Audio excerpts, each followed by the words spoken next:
Mesdames, messieurs, pour vous ce soir, confit de patates en écuit figué installé délicatement sur sa fine pâte mi-cuite, mi-pute, mi-soumise. Alors nous coupons les patates comme ceci. Zoom sur les patates. Avec un petit peu de beurre aussi, c'est pas mal pour faire cuire les patates. Donc on coupe les patates. Jusqu'à temps d'en avoir assez pour le... faut en avoir assez pour le nombre de personnes, hein, ça dépend combien vous êtes. Nous on est 2, donc on fait assez pour 2, quoi. On va pas en faire pour 6, hein, ça sert à rien du tout, du tout. Donc l'avantage avec ces patates, c'est qu'elles sont déjà épilées, pré-bêchées. On coupera au montage. Elles sont déjà pré-épilées, donc pré-découpées, enfin comment on dit, pré-épluchées, voilà. Et elles sont pré-cuites aussi, donc il n'y a pas besoin de les faire cuire non plus 40 minutes. Là on va rajouter une petite patate, là, parce que bon, on a très faim quand même, hein. On est des affamés. Donc vous voyez, elles sont en sachet comme ceci, compressées et tout, donc ça s'achète. Quelle marque? Donc chez Lidl il y en a des premiers prix, il n'y a pas de souci. Il n'y a pas de souci, la marque peu importe. Moi je suis pas là pour faire de la pub, hein, à TF1, faire de publicité. Donc je coupe les patates. Ici il y a un peu de beurre, hein, beaucoup de beurre, il faut du beurre pour que ça cuise, ouais. Que ça cuise. Et bien sûr il faut faire cuire les steaks à l'oignon à côté. Il ne faut pas faire cuire dans la même poêle, parce que sinon les patates ne seront pas assez aérées. Donc là je vais me laver les mains. On va mettre au fourneau les patates à cuire. Ouais, parce que dans cette cuisine, il y a beaucoup de choses à faire, hein.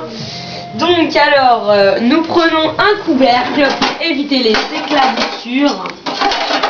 Donc un couvercle en inox ou transparent, on s'en fiche. Ikea. En verre, voilà, Ikea bien sûr. Donc on allume le gaz, parce qu'il faut jamais l'allumer avant, parce que ça peut provoquer un incendie, hein. Donc on allume le gaz, on tourne la manivelle. Hop.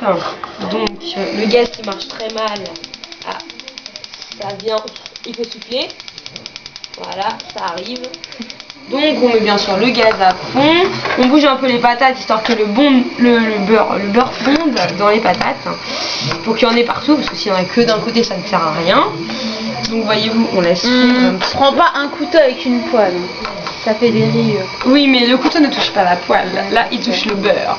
Donc on fait ça, puis les fourchettes aussi ça fait des rayures. Donc on fait fondre le beurre à l'intérieur des patates pour que toutes les patates soient imprégnées de beurre et que toute la poêle soit remplie de beurre aussi. Donc après on bouge les patates, on entend que ça commence à grésiller, c'est pour ça qu'on met un couvercle, parce que bah, sinon ça fait des éclaboussures partout. Donc on va laisser mijoter les patates tranquillement. Voilà. En attendant, on va se manier le cul pour faire des steaks, hein. Parce que bien entendu, c'est pas ça, mais on a des steaks. Ah, mais ils sont pas tout à fait décongelés. On va les remettre en mode congélation, bien entendu.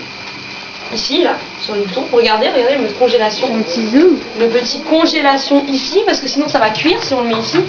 Congélation, 2 minutes pour la décongélation. Hein. C'est honnête. Voilà, c'est honnête. Bien sûr, après dès que le beurre est fondu, on baisse le gaz, parce que sinon ça va faire du n'importe quoi. Donc, on peut ranger les patates. On va pas les garder, ça ne sert à rien du tout. Et puis on va mettre pause sur la vidéo, puis on se retrouve après la pub. Mais pause. Mais pareil. Tu fais pause, je sais pas comment tu fais pause. Mais bah je sais pas, tu le fais, ok.